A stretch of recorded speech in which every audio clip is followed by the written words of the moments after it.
My name is Marceline, and I'm 38. I'm a mechanic, hands always stained with grease, life steady, but not loud. I'm in my grandmother Ria's kitchen, her frail hands clutching a chipped mug from her late husband, my dad. Quinton sits in the living room, his voice sharp. She's a burden, Marceline. We can't keep this up. My jaw locks. I glare, silencing the room. Ria walks out, her steps slow but proud.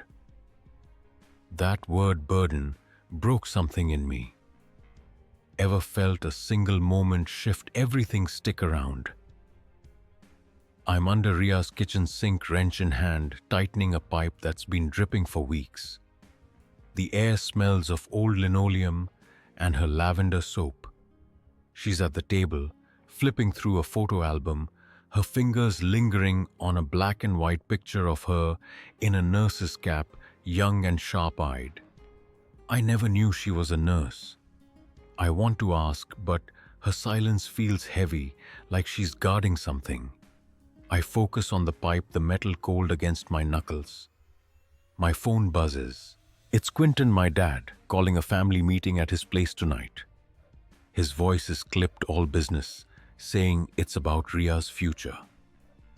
I mutter an okay, but my gut twists. Ria's eyes flick to me, then back to the album. She knows something's coming. At Quinton's house, the living room feels too small, the beige couch sagging under years of use. Celine, my mom, sits with her hands folded, avoiding my gaze. Vespera, my sister, scrolls her phone, her suit jacket still on from some corporate meeting. Quinton stands by the window, arms crossed, his gray hair catching the dim light. He starts talking before I can settle, laying out a plan like it's already decided. Ria needs to move to a care facility, he says. Her house is too old, too much work, and she's not safe alone. He pulls out a spreadsheet, numbers in neat rows, showing repair costs, property taxes, her pension. It's all calculated cold, like he's selling a car, not her home. I lean forward, elbows on my knees, trying to keep my voice even. She's been fine there for years, Dad. We can fix the place up. I'm already working on the sink. Quinton shakes his head, his jaw tight. You're not seeing the big picture, Marceline.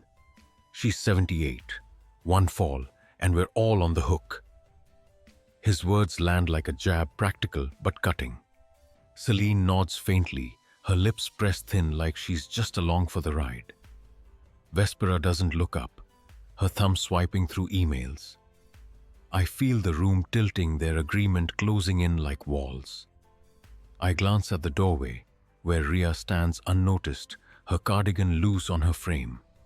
She's holding that same chipped mug, her knuckles white. Quinton's still talking, listing care home benefits, safety staff, like it's a done deal. I try to cut in. She doesn't want to leave, Dad. That's her home. He waves me off his hand, slicing the air. You're too sentimental. This is about what's best for her, not what she wants. My chest tightens, a slow burn starting. Sentimental. Like caring about her is a flaw. Ria's eyes meet mine just for a second, and I see something flicker, hurt, maybe, or defiance. She turns and walks back to the kitchen, her slippers soft on the hardwood. I want to follow, but my legs feel heavy, pinned by the weight of their dismissal. Quinton's already moving on, talking about realtors, appraisals, like Ria's life is just logistics.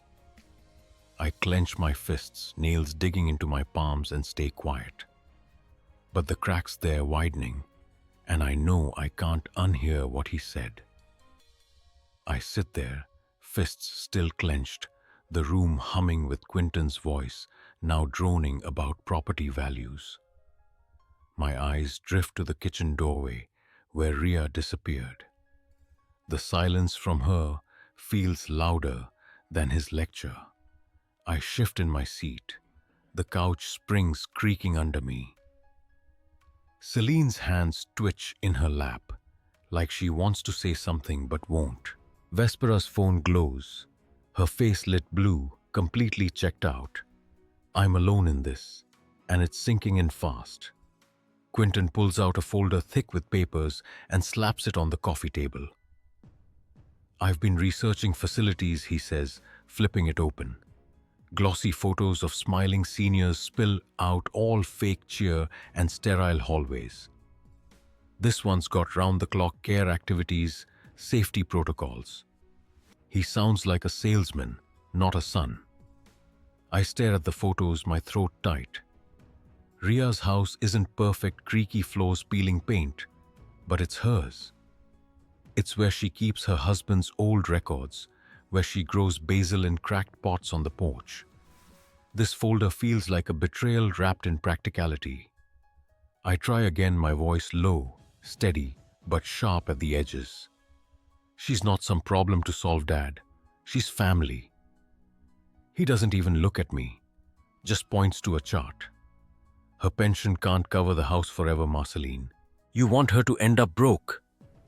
His tone cuts, implying I'm naive, like I don't get the stakes. I lean back, my neck hot, fighting the urge to raise my voice.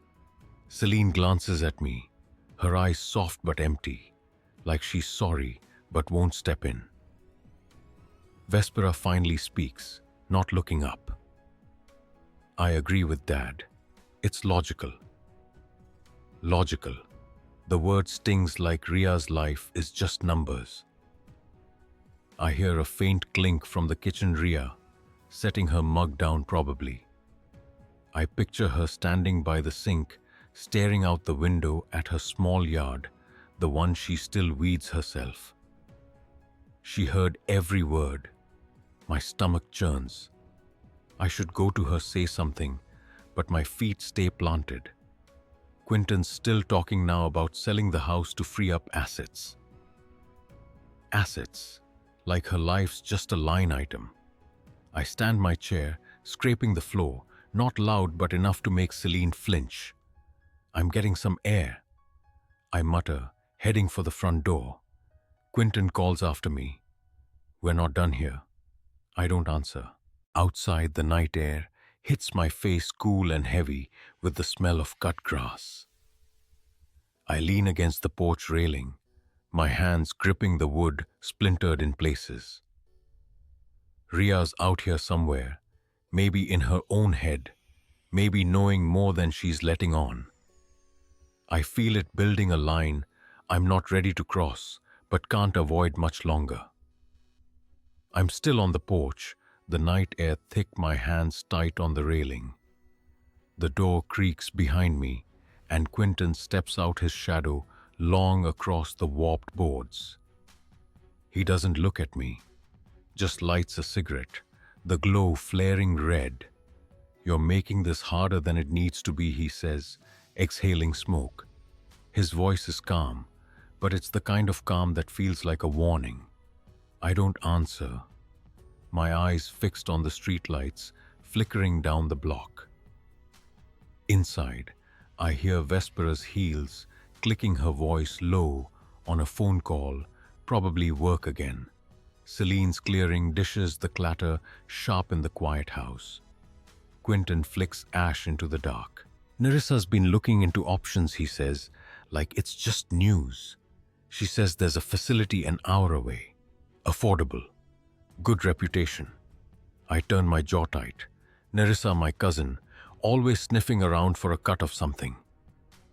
I saw her eyeing Ria's antique clock last Christmas, asking what it's worth. She doesn't need a facility. I say, my voice low, steady, but my pulse is climbing. Quentin shakes his head like I'm a kid who doesn't get it. You think you're helping her, Marceline, but you're not. She fell last month, broke a lamp, could have been her hip. He's right about the fall.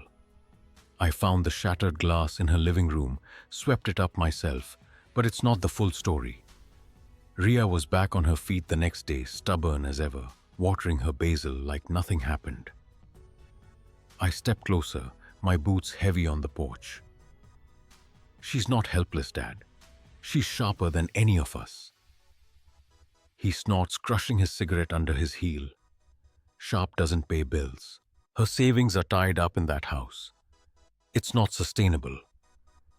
His words hit like a jab, practical but cold, and I feel the ground shifting under me. I want to argue, but Nerissa's voice cuts through from inside, loud enough to carry. Marceline is just dragging this out. Those savings could help the whole family. I freeze. The whole family. My blood runs hot, but I keep my face still, my hands stuffed in my pockets. Nerissa steps onto the porch, her arms crossed, a glossy care home brochure in one hand. Her smile is tight, like she's selling me something. I talk to a realtor. She says, not looking at Quinton. The house could sell for enough to cover her care, and then some. It's what's fair, fair. The word twists in my gut like a blade. I see Ria's lockbox in my mind, hidden under her floorboards, the one I found when fixing her sink. She's already scared of this. I take a breath, my voice colder than I mean it to be. You're talking about her home like it's stock. She's not a deal to close. Nerissa's eyes narrow, but she doesn't back down. You're not seeing it clearly, Marceline. That money's not just hers, it's family assets. Assets. There it is, the truth slipping out. Quinton stays quiet, but his silence feels like agreement. My chest tightens, a slow burn spreading. They're circling her life like vultures, and I'm standing here, the only one trying to hold the line. I stand on the porch, Nerissa's words about family assets burning in my ears. The night air feels heavier now, pressing against my skin. Quinton lights another cigarette, the flare of his lighter cutting the dark. He doesn't look at me, just stares out at the street like this is all settled. Nerissa flips through her brochure, the pages crinkling, her voice smooth, as she lists amenities, physical therapy, meal plans, security. It's a pitch polished and hollow, like she's selling me a timeshare. Inside, Celine's still clearing dishes, the clinks slower now, deliberate, like she's stalling. Vespera's voice drifts out, sharp and distracted, still on her call.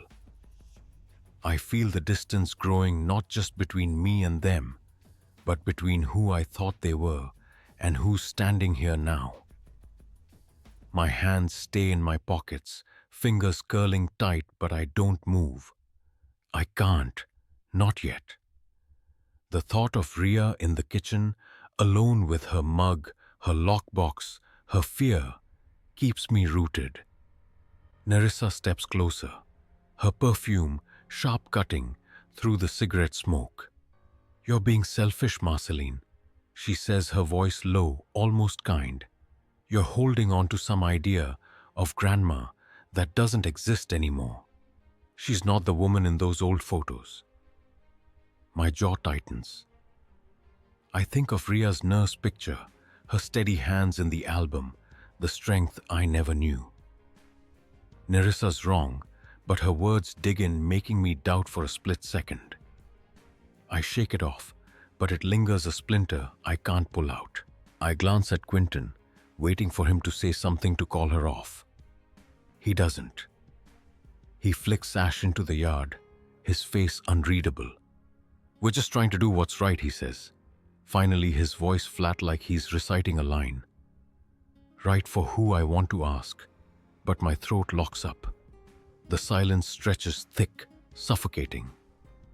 I hear Ria's slippers shuffle inside, faint but deliberate, like she's pacing. She's listening, I know it, and it kills me that she's hearing this. At work the next day, I'm under a car, the smell of oil grounding me.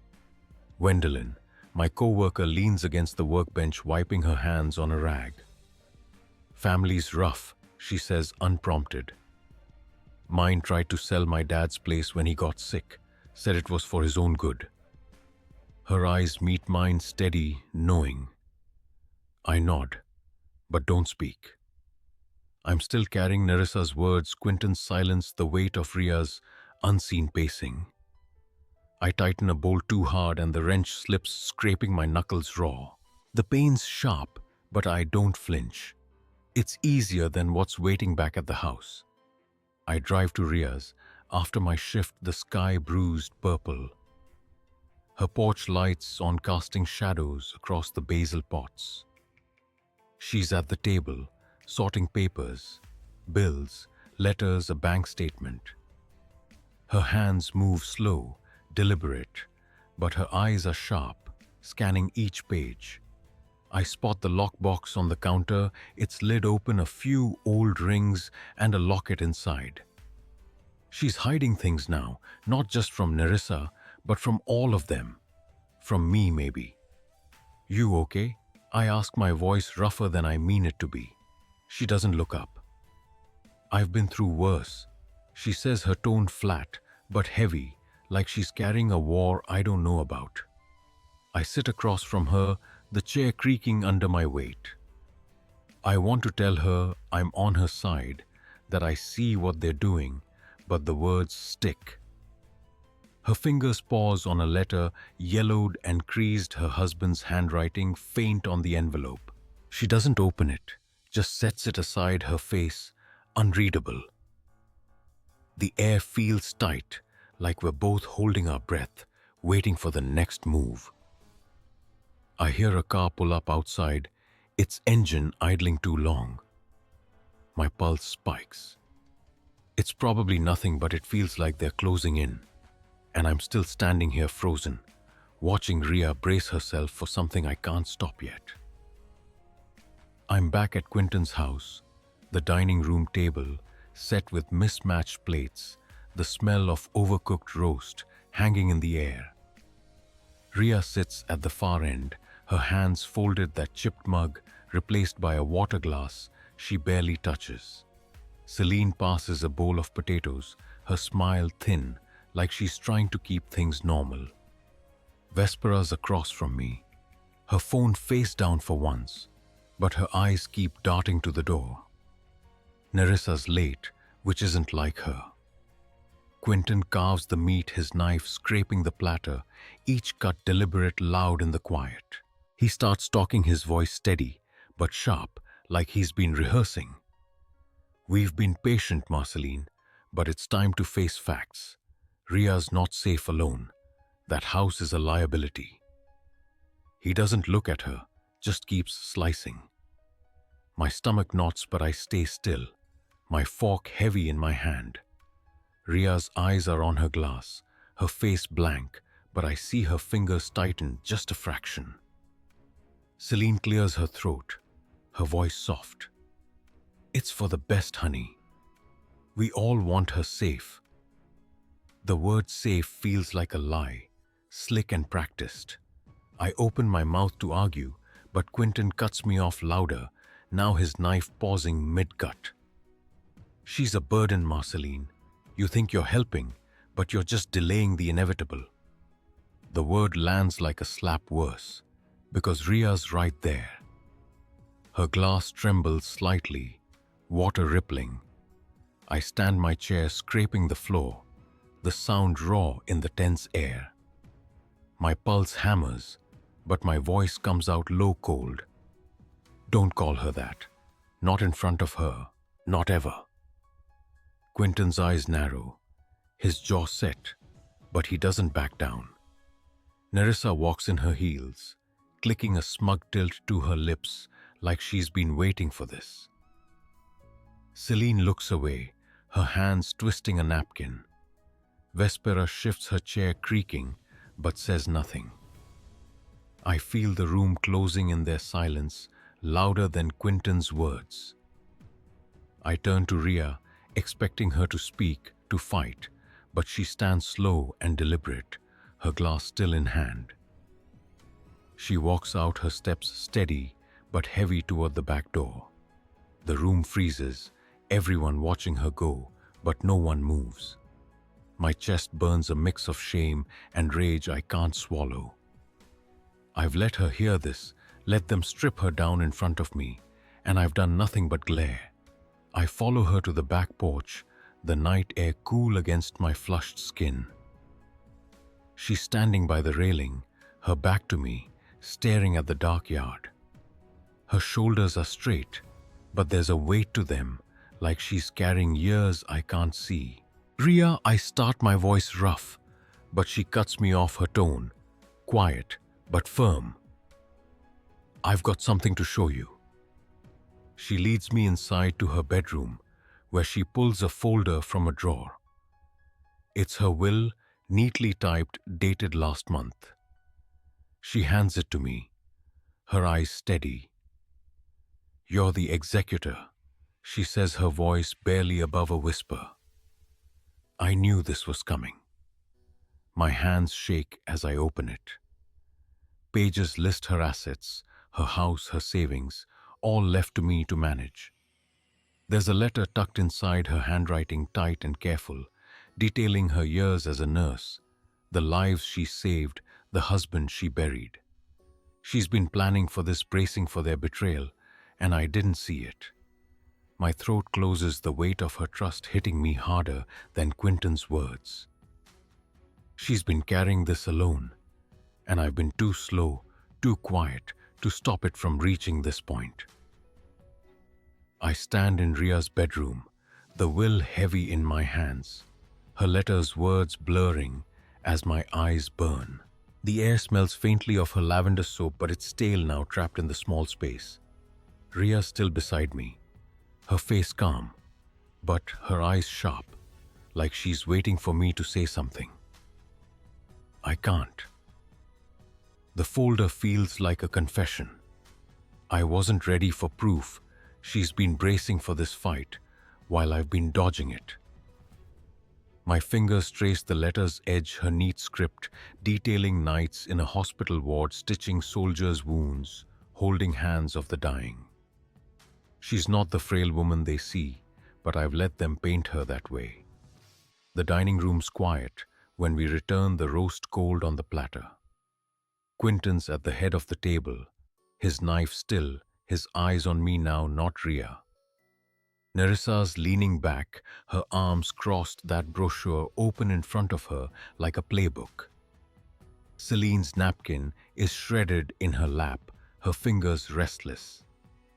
Vespera's phone is back in her hand, her thumb hovering like she's ready to bolt. I set the folder on the table, not hard but deliberate, the sound cutting through the silence. No one asks what it is, but Nerissa's eyes flick to it, her lips tightening. Quentin leans forward, his voice low, controlled, but with an edge I haven't heard before.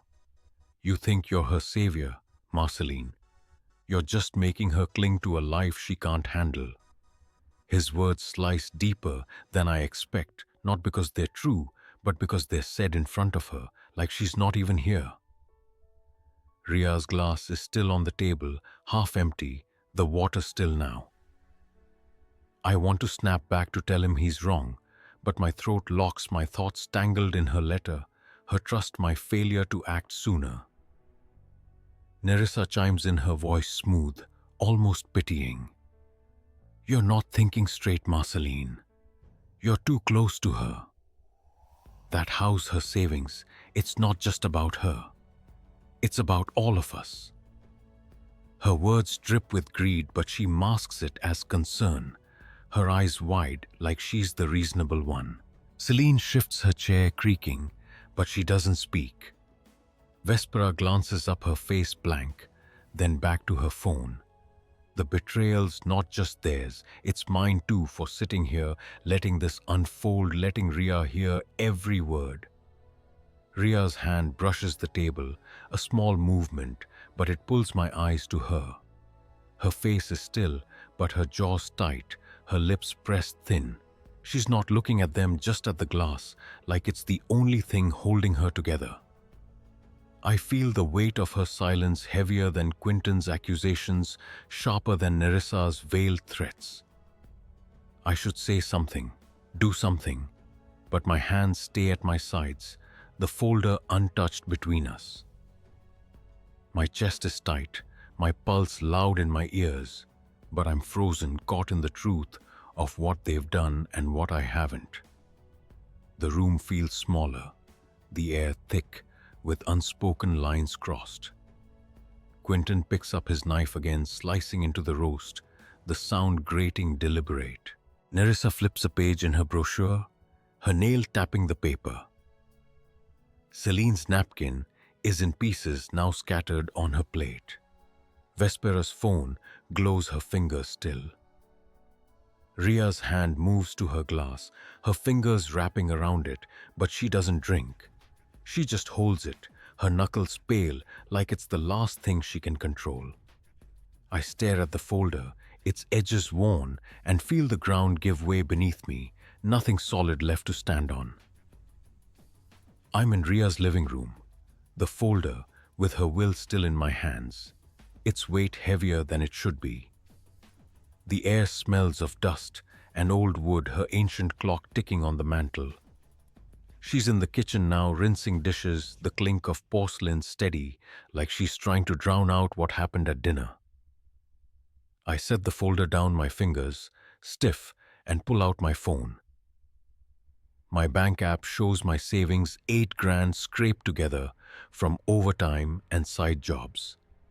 It's not much, but it's mine. I call a lawyer I know, a guy named Hal, who helped a neighbor with a property dispute last year.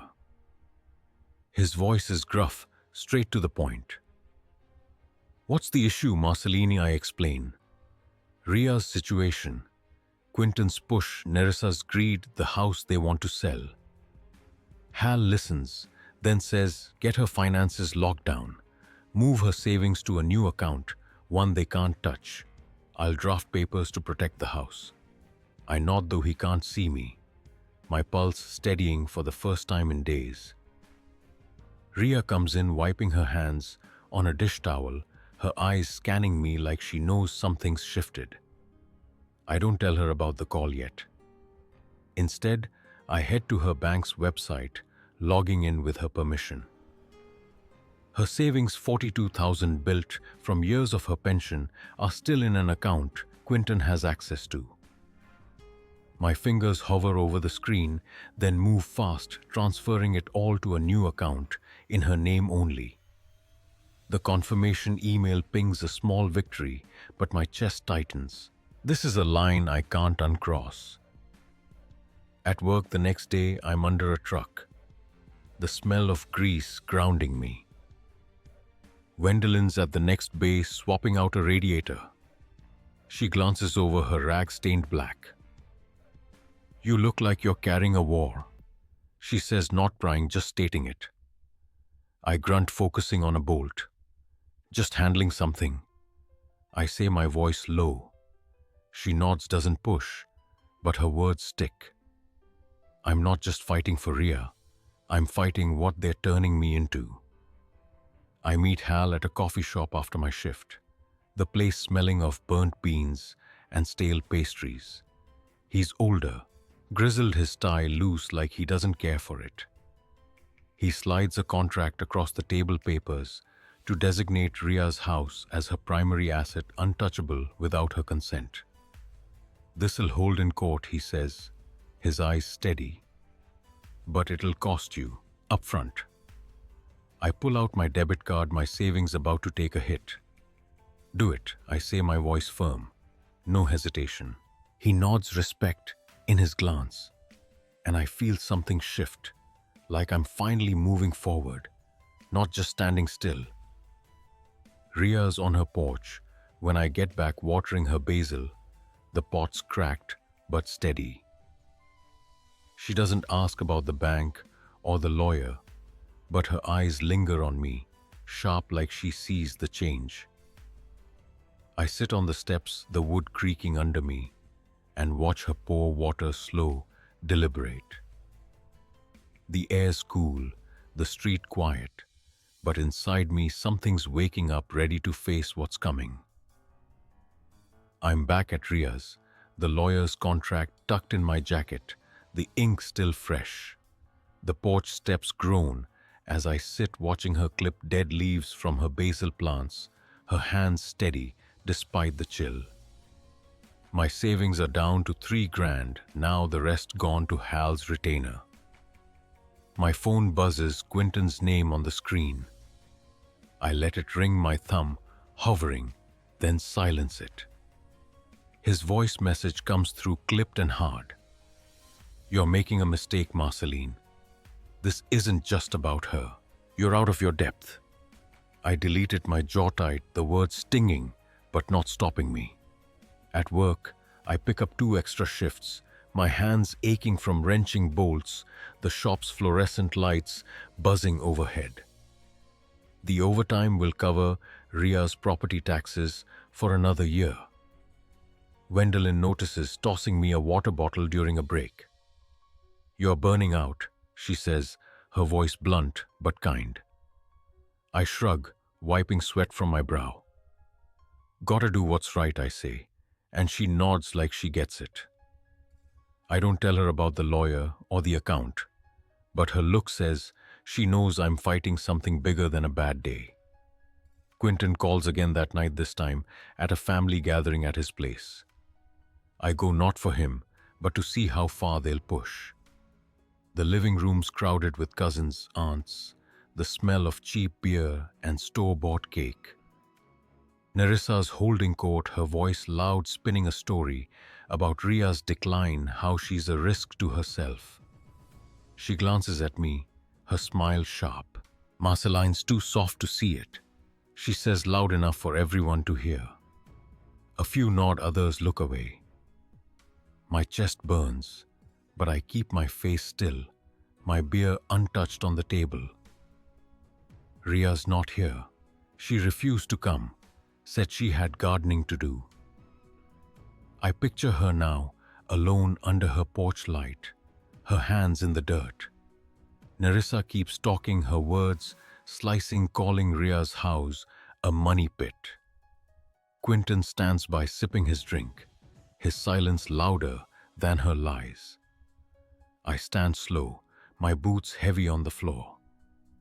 I'm done here, I say, my voice low, cutting through the chatter. Eyes turn, but I don't wait for their response. I walk out the door, clicking shut behind me, the night air sharp against my skin. I drive to Ria's, my truck rattling over potholes.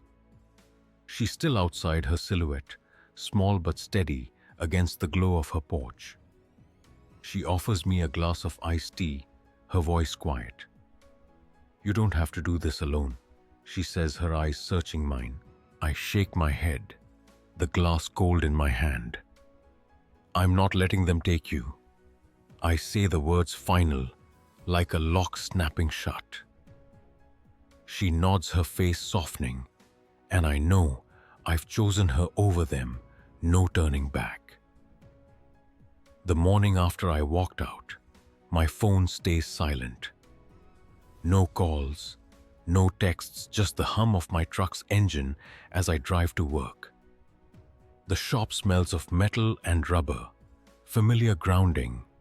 I'm tightening a lug nut when Wendelin slides a coffee across the workbench, her eyes scanning me.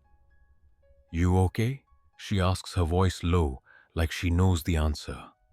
I nod, but my grip on the wrench is too tight, my knuckles white. Just family stuff, I say, and she doesn't push, just tosses her rag and gets back to work. At noon, a text from Celine comes through, short, hesitant. We need to talk about this, Marceline. Your dad's upset. I stare at the screen, my thumb hovering, but don't reply. Upset. Like I'm the one who called Ria a burden. Like I'm the one circling her house like it's a payout. I pocket the phone, the weight of it heavier than it should be, and focus on the engine in front of me. Its parts clean, logical, fixable. Quinton's silence stretches into days. No calls, no messages, just a void where his voice used to be. I'm at Ria's checking her porch for loose boards when I hear from Vespera. She's moving to Chicago, she says in a voicemail, her tone flat like she's reading a script. It's a good opportunity. I can't deal with this drama. Drama. The word stings, reducing Ria's life to an inconvenience. I delete the message, my hammer, pausing mid-swing, the nail half driven into the wood. Nerissa doesn't stay quiet.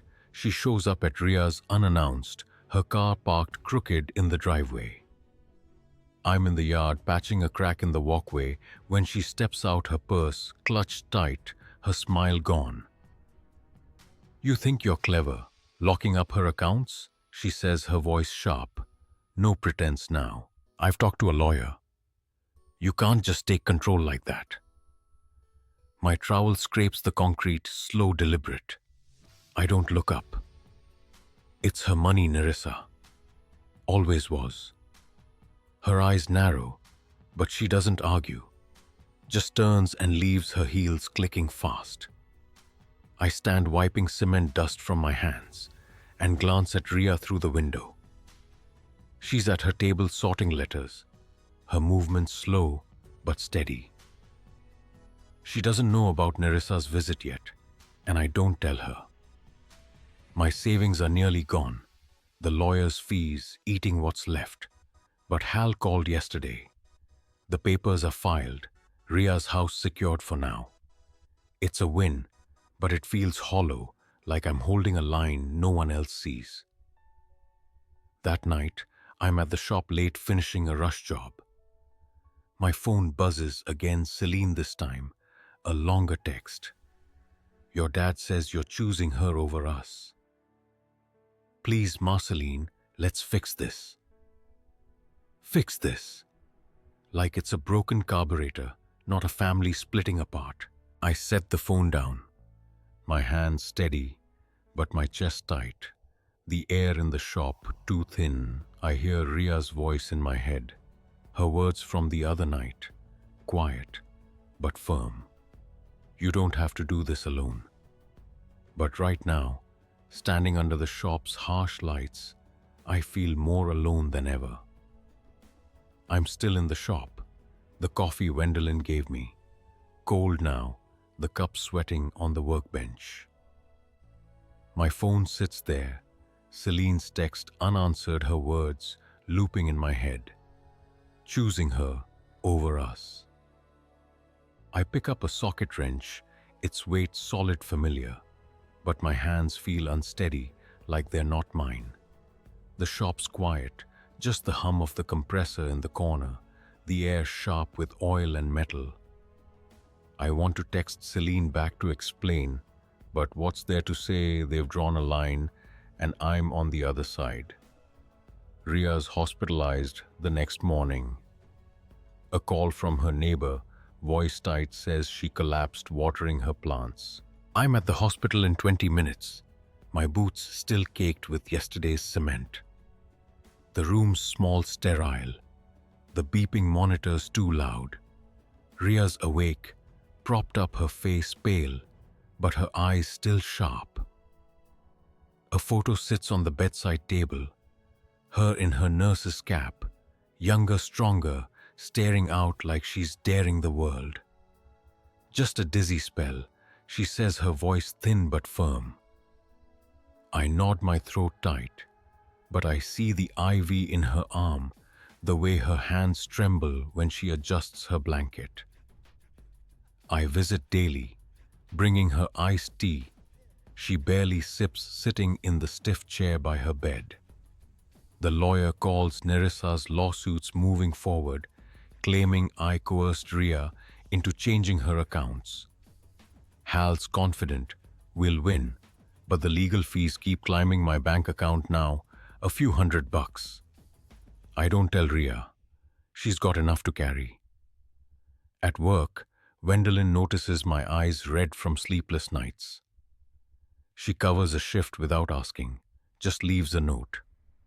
"Take a break, idiot." I crumple it, grateful, but too stubborn to say it. Nerissa's lawsuit papers arrive, a thick envelope left on Ria's porch. I find it when I check her mail, the legal jargon cold, accusing me of undue influence. My hands shake as I read, not from fear, but from the audacity of it, her trying to claw at Ria's life while she's lying in a hospital bed. I shove the papers in my glove box out of sight, but they're heavy in my mind, like a stone I can't shift. Quentin still hasn't called. Celine's texts stopped too, her silence louder than her words ever were. Vespera's gone, her Chicago move final, no goodbye. The hospital's fluorescent lights hum as I sit with Ria, her breathing steady but shallow. She reaches for my hand, her grip weak but deliberate. "You did good," she says, her voice barely above a whisper. I want to believe her, but the room feels too small, the air too thin, like everything I fought for is slipping through my fingers. Ria's back home, now her hospital stay a short scare, but her steps are slower, her hands more careful. I'm on her porch, nailing down a loose board, the hammer's rhythm steady against the morning quiet. The air smells of damp earth, and her basil plants, their leaves curling in the early chill. I arranged a caregiver yesterday, a woman named Carla, who comes twice a week to check Ria's vitals and help with chores. It cost me my truck, sold it to a guy at the shop for just enough to cover her care for a year. I walk to work now, my boots heavy on the gravel, but it feels right, like I'm carrying something worth the weight.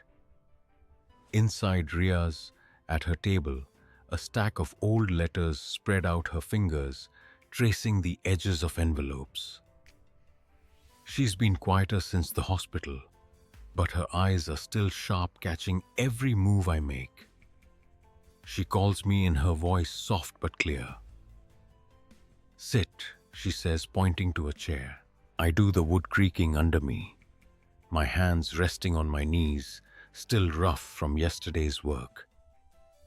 She slides a letter across, her husband's handwriting, faded but bold. "Read this one," she says, and I open it, the paper brittle under my fingers. It's from 1968, him writing from a Navy ship, telling her about a storm they hit, how he thought of her hands steady stitching wounds in a war-zone hospital. She was a nurse then, saving men he fought beside. I look up, her face, calm but distant, like she's seeing that life again. "You never told me," I say, my voice low, almost a whisper. She shrugs, a small smile flickering. "Didn't need to. You're here now." Her words land soft, but they carry weight, like she's giving me something I didn't earn. I walk to work later, the sky gray, the air sharp with coming rain. My phone's quiet, no word from Quentin or Celine. Their silence a wall I don't try to climb.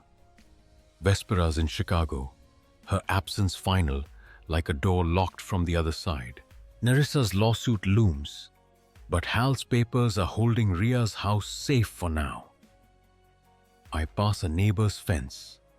I fixed last week, the wood still fresh, unpainted. He waved when I finished, a small gesture, but it stuck with me like a thread to something new. At the shop, Gwendolyn's waiting, her toolbox open, a spare wrench set aside for me. She doesn't ask about Ria or the family, just points to a truck needing a new alternator. "You're on it," she says, her voice steady, like she trusts I'll show up. I nod my hands, already moving, the work pulling me out of my head. Ria's letter sits in my jacket, its words heavy, her past a mirror to what I'm trying to do now. I pause, my fingers on the wrench, and feel the stillness settle like dust after a storm. I'm back at Ria's. After work, the sky now heavy with raindrops tapping the roof like a slow drum. She's in her armchair, a quilt across her lap, her fingers tracing its faded stitches. The room smells of brewed tea and old books, the clock on the mantel ticking steady.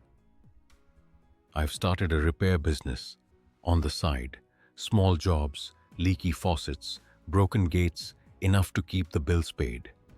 My first client, a neighbor named Saul, left a note with his payment. Good work, Marcelini. Keep it up. I folded it, tucked it in my wallet, a quiet anchor. Ria looks up, her eyes catching the light. You're different now, she says, her voice soft but sure. I pause a screwdriver, still in my hand from fixing her cabinet. Different. The word settles not heavy, just true. I don't ask what she means. I see it in the way I move now, less like I'm bracing for a fight, more like I'm building something mine. Wendelin invited me to a barbecue at her place, her backyard full of co-workers and neighbors, people I fixed things for. I went, stood by the grill, a beer in hand, listening to their stories, divorces, debts, small wins. I didn't talk much, just nodded, but their laughter felt like a place I could belong. One guy, a welder named Roy, clapped my shoulder, said he'd heard about my business, needed a fence patched. I said I'd stop by, my voice steady, no need to prove anything. Ria hands me a photo from her album, one I haven't seen. It's her and her husband, young, laughing outside a diner, her nurse's cap tilted on her head. He'd like you, she says, her smile small but real. I hold the photo, its edges worn, and see her life in it, not the frail woman they tried to erase, but the one who carried on. I set it on the table, careful like it's glass. Outside, the rain slows the air cool and clean. I step onto the porch, my boots quiet on the boards I fixed. Ria's basil plants glisten their leaves, heavy but unbroken.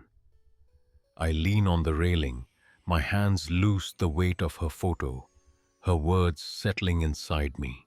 The street's empty, the world still, and for the first time, I don't need them to understand. I'm here, and that's enough. I'm on Ria's porch again, the morning light soft the air carrying the bite of fall. My toolbox sits by the steps, open, a few screws, scattered from a job I finished for a neighbor yesterday. My repair business is picking up porch railings, squeaky doors, small things that keep me moving. I don't drive anymore, not since I sold the truck, but the walk to Ria's is short. The street's familiar now, like lines I've memorized. My boots hit the pavement differently, not rushed, just steady. Inside, Ria's at her stove, stirring oatmeal, the smell warm and simple. Her caregiver Carla left an hour ago. Her notes on the counter, neat, precise. Ria stronger now, her hands less shaky, though she still moves slow, deliberate. She sets a bowl in front of me, her eyes catching mine. You're here too much, she says, her voice light but firm, like she's testing me. I shrug, spoon in hand, got nowhere better to be. The lockbox is back under her floorboards, safe, untouched. Hal called last week. Nerissa's lawsuit fell apart, her claims too thin to hold up. Ria's house is hers, no question now. I paid the last of the legal fees with a job fixing a widow's fence 2 streets over. She gave me coffee after strong and bitter, and we talked about nothing, weather, her garden. It felt easy, like I wasn't carrying a fight anymore. Wendelin's barbecue stuck with me. I went again last weekend, stood by the same grill, the smoke curling around me. Roy the welder was there, his fence job done, his handshake firm.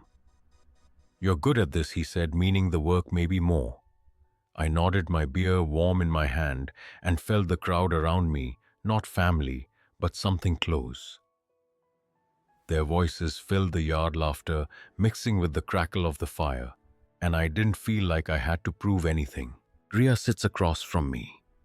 Now her oatmeal untouched, her hands folded. She pulls a small metal badge from her pocket, her old nursing pin, the edges worn smooth. "Found this cleaning," she says, sliding it to me. It's heavy, etched with her initials, a relic of the woman who stitched soldiers back together. I turn it over my thumb, tracing the metal, and feel her life in it steady, unbroken.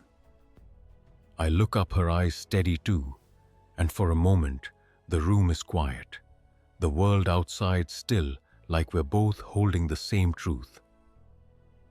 I slip Ria's nursing pin into my pocket, its weight small but solid like a promise I didn't ask for.